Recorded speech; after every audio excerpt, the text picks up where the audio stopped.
Section 1. You'll hear a man calling a catering company. First, you have some time to look at questions 1 to 5.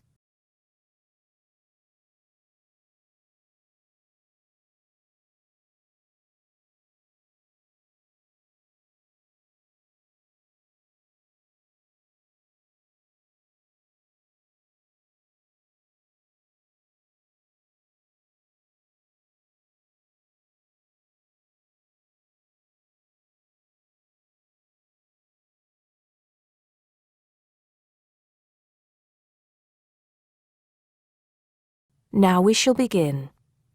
You should answer the questions as you listen because you will not hear the recording a second time. Listen carefully and answer questions 1 to 5. Hello, 5-star caterers. Can I help you? Oh, yes. I spoke to you an hour ago about the arrangements for our end-of-term party. Oh, that's right. It's Mr. Saunders, isn't it? Actually, it's Sanders. That's S-A-N-D-E-R-S. Oh, I'm sorry. I'll just get that down correctly on the form. Okay, Mr. Sanders, sorry about that. No problem. Well, I've got the details you asked for, so I thought I should call you back quickly and book. Good.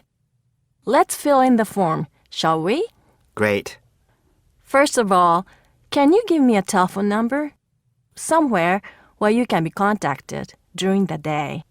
Yes, it's 445-6786. 445-6786. Okay. And do you have a number where you can be contacted outside of office hours? Well, I'm at work till late in the evening, so use the same number, and if I'm not there, you can leave a message. Thanks. I'll make a note of that. And how many guests shall I put down? Okay, that's changed. So instead of the figure I gave you before of 85, it's now only 50. It's much lower, I'm afraid, because a lot of people can't make that date. That's not a problem. Can you remind me of the date we'd set? Yes, it's the 25th of June. Okay, that's fine. Before you hear the rest of the conversation, you have some time to look at questions 6 to 10.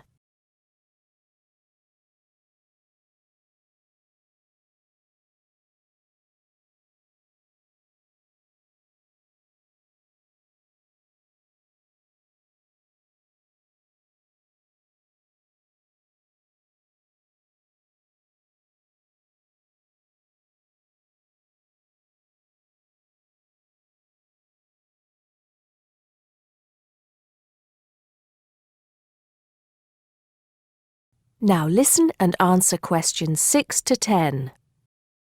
Now, did you have the chance to look at the tables on the website? Yes, I did. And I think the rectangular tables would be good. The long, thin ones. Yes, you could have 2 of those. The only problem is that they're for 24 people. So you'd only seat 48 people that way. And if you have 50 guests... Oh, I see what you mean. 2 people would have nowhere to sit. What about the square ones? You'd have the same problem with numbers. Usually, for 50 people, we find the round tables work well. Not the smaller ones. They only seat 6 people. The ones that seat 10, the large ones. So do you think we should have 5 of those? I think that would work well. Okay, that's what we'll do then. Fine. And have you decided on the menu you would like? Yes, I think so. But I wanted to ask you, we talked about having the 3-course meal with waiter service, but in the end, we thought it would be a bit too formal. So that leaves the buffet or the 7-course banquet. How much is a banquet again? £100 a head. That's too much and too formal. The buffet is fine. Okay, so I think I've got everything. We'd need a deposit of 50% of the total. Right. What's the total? Just a minute. Yes, it's 30 pounds a head times 50, so that's 1,500 pounds. 50% of that would be 750 now, with the balance due another 750 on the day. Great. I'll call in tomorrow if that's okay. I can pay you the deposit then. We'll look forward to seeing you tomorrow then. Okay. Thanks a lot. Goodbye. Goodbye. That is the end of section 1. You now have half a minute to check your answers.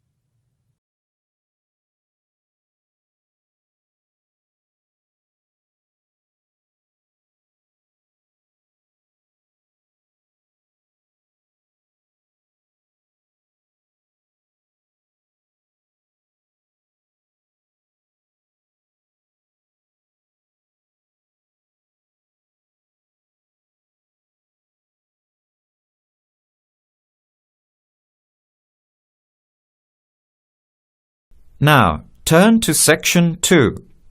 Section 2.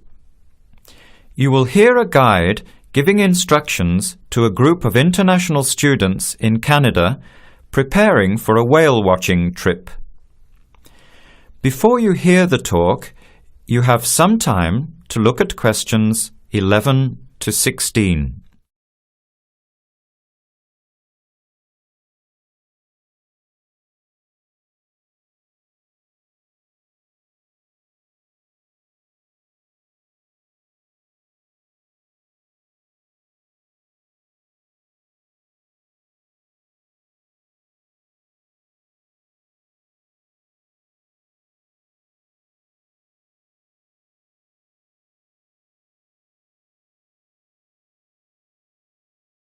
Now listen carefully to the first part of the talk and answer questions 11 to 16. Hello, everyone. Glad to see so many happy faces on this wild and windy day. Are you all ready to go looking for whales? I'm Tony, and our other guide today is Dale. We'll be using these 2 rubber boats you see here, and our trip today will take 3 hours. In a few minutes, we'll be heading into part of the largest temperate rainforest of the Pacific Northwest. I'll show you our route on the map here. This is where we are now. We'll be leaving the sheltered bay and heading out across the mouth of the bay toward the open water. As you know, last night there were strong winds in the area, so we can't go out into the ocean as we had planned. Near the mouth, the water will be quite rough. That's where we are most likely to spot orcas, or killer whales as they are also called. After crossing the mouth of the bay, we'll enter the calmer, shallower waters. This is where you look for gray whales. Then we will continue up this narrow inlet close to the shore. You will have a great view of giant fir and cedar trees that have never been logged. Here is the place to watch for wildlife. You are likely to see bears along the shore and eagles in the sky overhead. Right at the back of the inlet here are the hot springs where we will be stopping for an hour. You can have a soothing soak in bubbling hot water before the return trip. I'll tell you a little bit about the whales now because with the noise of the wind and the engine, you won't be able to hear much out there. As we head out in the boat, we will probably see dolphins first. They are a gray color and quite small, 1 to 2 meters long. They will swim right beside the boat, racing along and sometimes jumping out of the water just ahead of us. They swim very fast, and they are playful and curious. They're really fun to watch.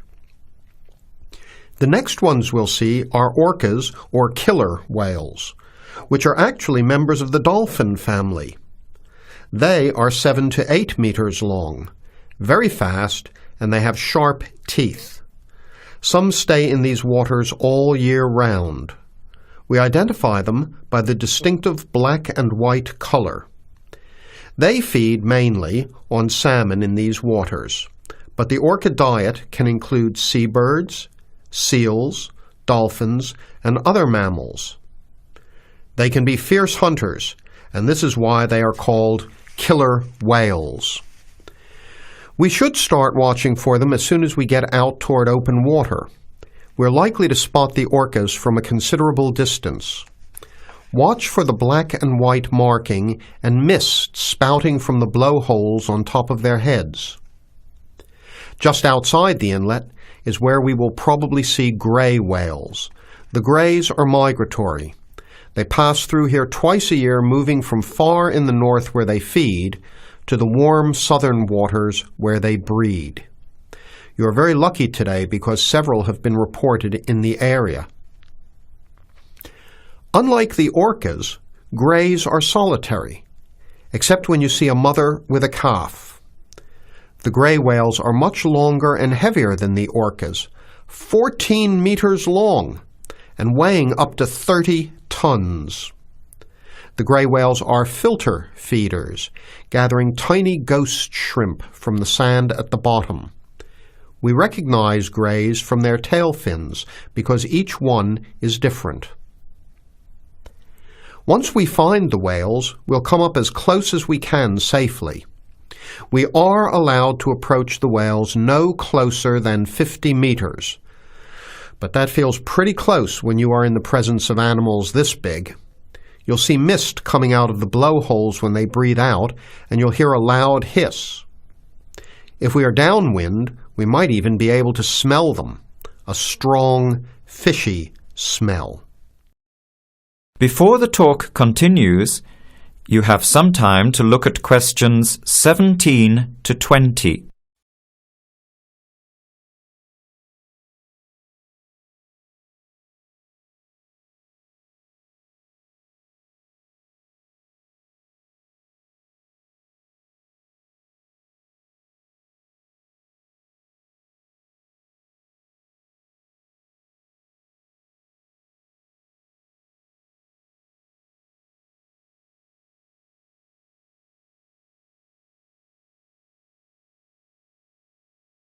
Now, as the talk continues, answer questions 17 to 20.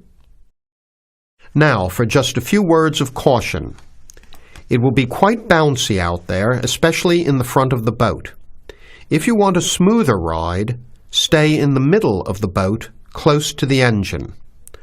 Hold on to the ropes and keep an eye on any big waves.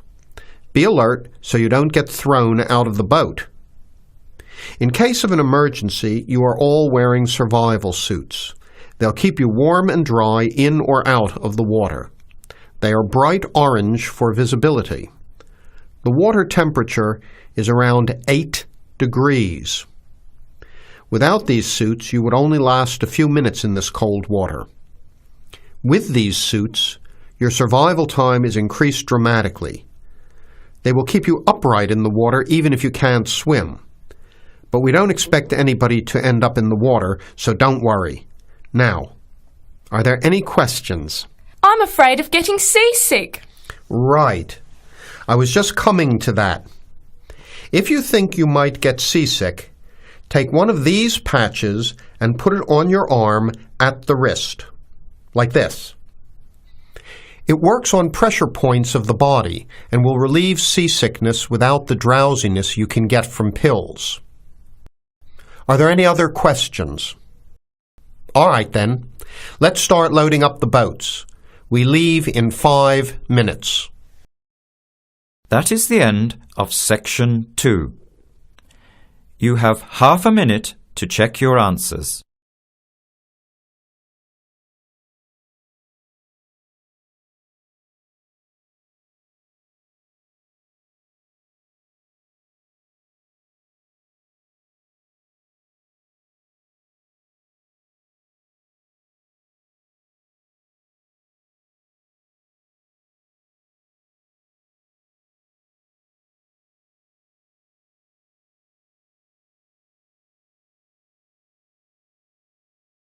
Now turn to Section 3. Section 3. You'll hear 2 university students discussing a social science lecture they attended. First, you have some time to look at questions 21 to 24.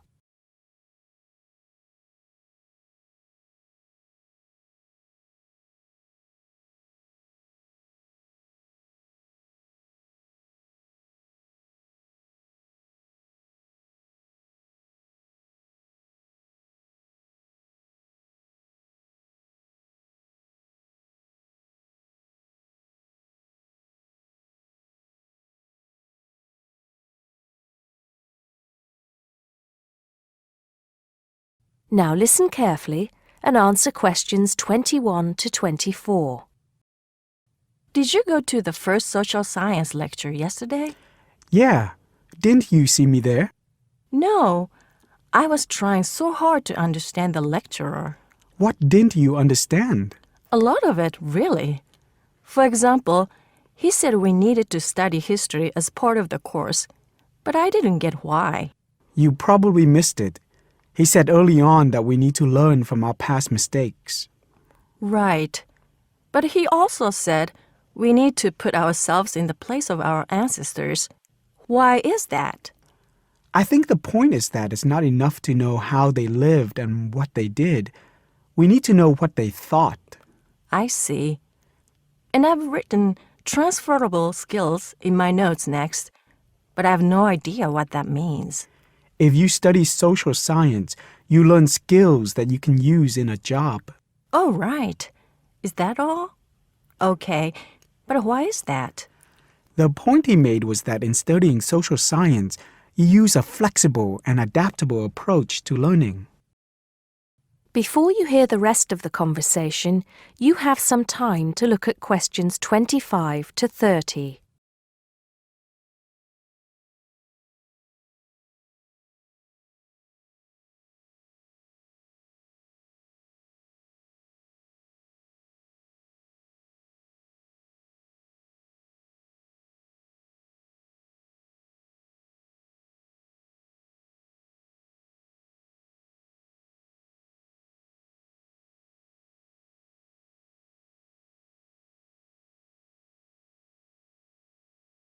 Now listen and answer questions 25 to 30. He also kept mentioning all the other subjects we will need to study as part of the course. I didn't write them all down, did you? Some of them. I think I can make sense of my notes. The first one was anthropology, which he said would cover prehistory and archaeology as well. Okay. Then there's economics. I wrote down that this was not meant to mean that we will spend all our time looking at economic theory, but more that we need to see how humans behave. That's good. I don't think I could handle economic theory. He said something about education too, didn't he? Yeah. He said we'll be looking at how cultural information is handed down from one generation to the next through teaching children. He said we'd be focusing on geography too, but I can't really remember which aspects. Can you? I noted it down, I think. Here we are, yes, particularly in relation to urban planning. It's law that I got confused about. I didn't understand why he linked that to economics. I think he meant that laws affect the way wealth is distributed. That makes sense. Now, what are the science wars? Okay, I did get that. The science wars are about how social science collects information. In sociology and social work, and in social science generally, they can only study patterns of behavior and observe.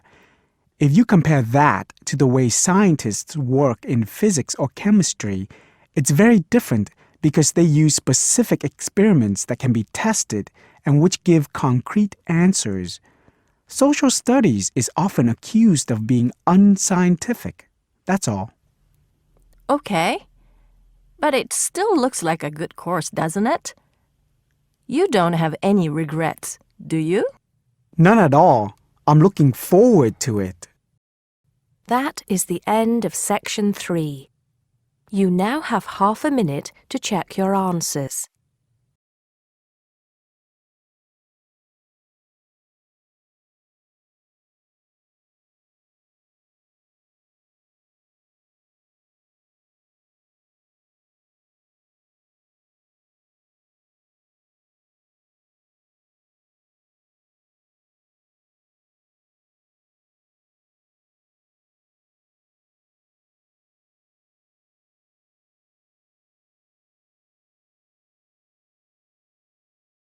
Now turn to Section 4. Section 4. you will hear a talk given by Kate Tomalin on the history of technology. First, you have some time to look at questions 31 to 33.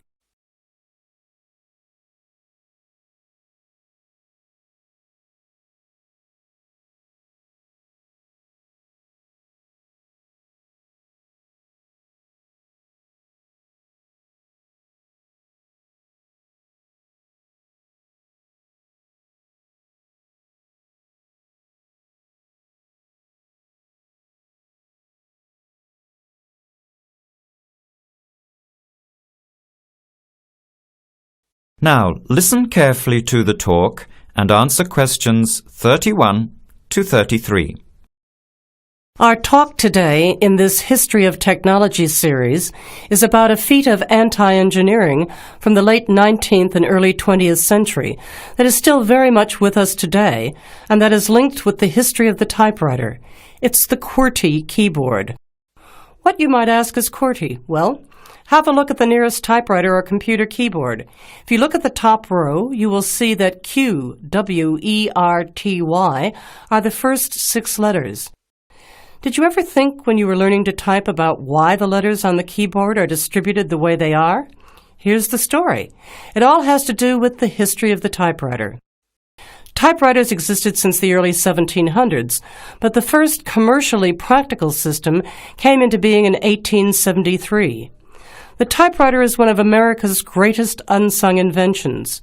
While the telephone, automobile, and airplane sped up communications and transportation, the typewriter did the same thing for the written word.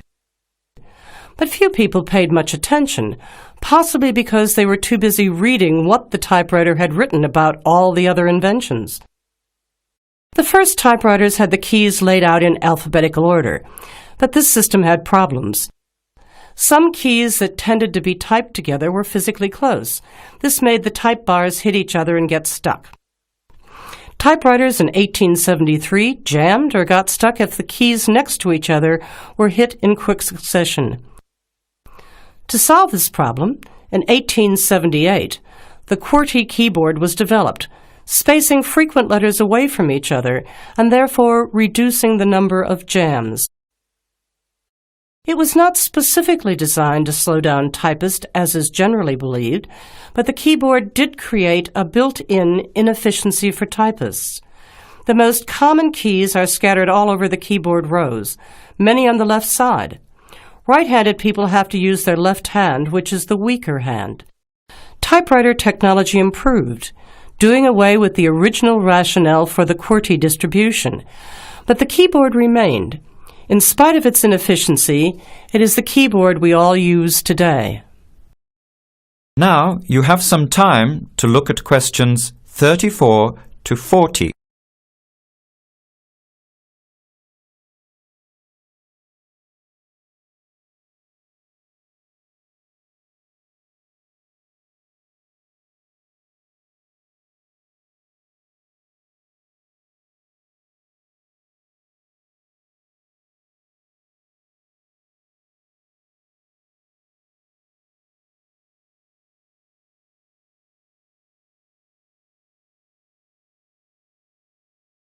Now listen and answer questions 34 to 40.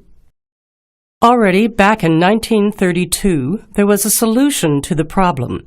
Efficiency expert August Dvorak came up with a new keyboard layout. His home row consisted of A, O, E, U, I, D, H, T, N, S, which includes all of the vowels as well as the most commonly used letters. On this keyboard, over 3,000 words can be typed using only the home row. In fact, 70% of all the work can be done on the home row, 22% on the row above, and 8% on the row below. The QWERTY keyboard allows only about 50 words to be typed without reaching for other rows. In addition, on Dvorak's keyboard, the right hand handles 56% of the workload and the left handles 44%, just about the opposite of the division of the QWERTY keyboard. This is an advantage for most right-handers. The Dvorak keyboard increased accuracy in typing by almost 50% and speed by 15 to 20%. How much labor did this Dvorak layout save?